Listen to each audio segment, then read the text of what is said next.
Hey, welcome back to the Nets, your one stop channel for unbiased views, games, analysis, transfers, and news. Two exciting games back to back in the IPL.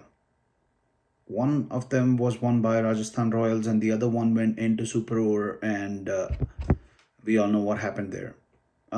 Quite a few question marks on Rohit's captaincy, but I'm pretty sure he knew what was happening in that dressing room, and there was some reason why Ishan Kishan didn't come out to bat. But all being said and done, it's a game. So we lose some, we win some. It was all good.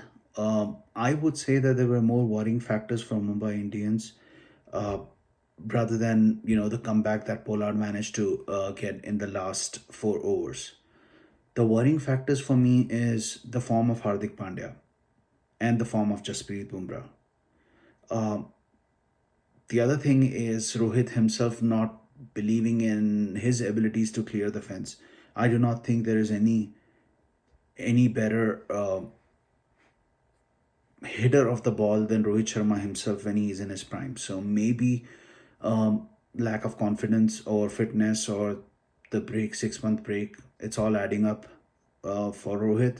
But I think that will change again as the season or the series progresses.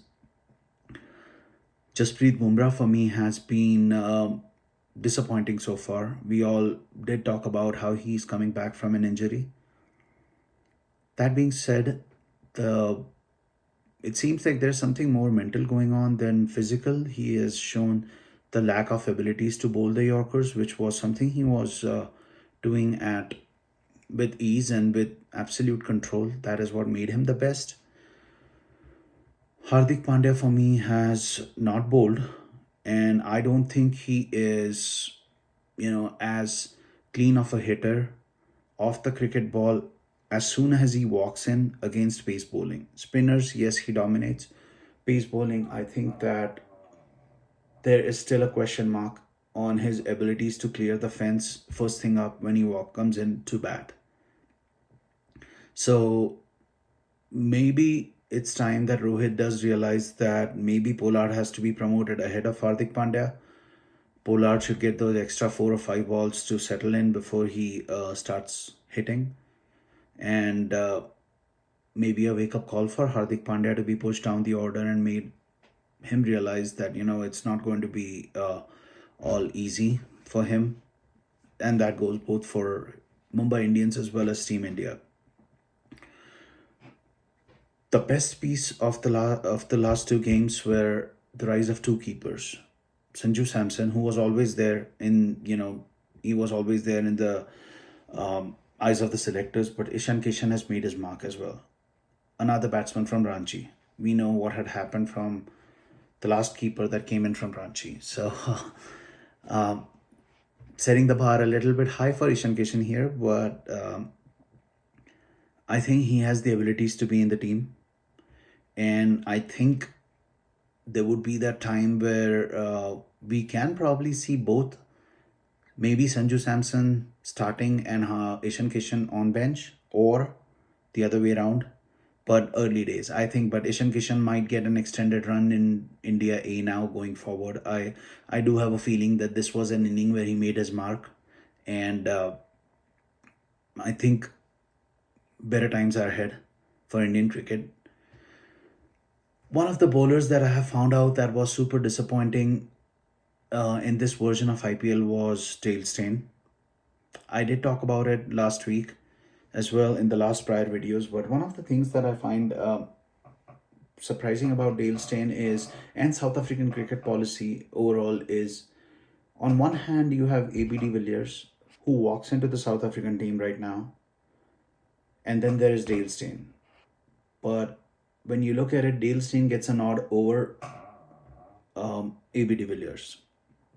And this just tells you about how the game has been impacted by the policies that South Africa has put in place. So the biggest example that I would say is if you look at it, there was that policy where you need to have at least 5 or 6 players of color in the South African team. Now, I do not think any player who's playing for the highest rank in the country's cricketing structure, playing an international cricket, would like to be a part of that team just because of the color of his skin. And that goes either ways, colored, non-colored. I'm not questioning that at all. I'm not questioning the policies. And I know that in 2007 there was this policy was rescinded by the South African team, and we probably saw the best uh, South African team between 2007 and I think 2014. Then again, it started dripping down. And 2016, this policy was put back in place again, where you need to have a player of color in the team. And one of the biggest example that I would say was, I think it was a test match where Themba Bauma got injured. And we all know Themba Bauma is a middle order batsman. But because they did not have a player of color on the bench, they went in with an extra bowler, and South Africa lost the game. This just shows you how, the imbalance and picking the players from 16 impacts the nation's stat when it comes to cricket. We always have these massive expectations from South African cricket. And when we see that these are the things that are impacting South African cricket, you start raising a flag as to, are we ruining a player? Are we ruining a tradition that the team has been carrying? Or are we, ruining world cricket? It is just as simple as that. All right, well, that being said, I hope the next games that we do have are as exciting as we have seen in the past two games. And I think that I still believe that Mumbai does not have the firepower to be in the last four, but maybe I'm wrong because the other teams have also shown that they have their flaws, and fitness and the humidity has been a massive factor again. So let's just keep our fingers crossed, hope for the best, and that's all that I have. So guys, please do like and subscribe to my channel.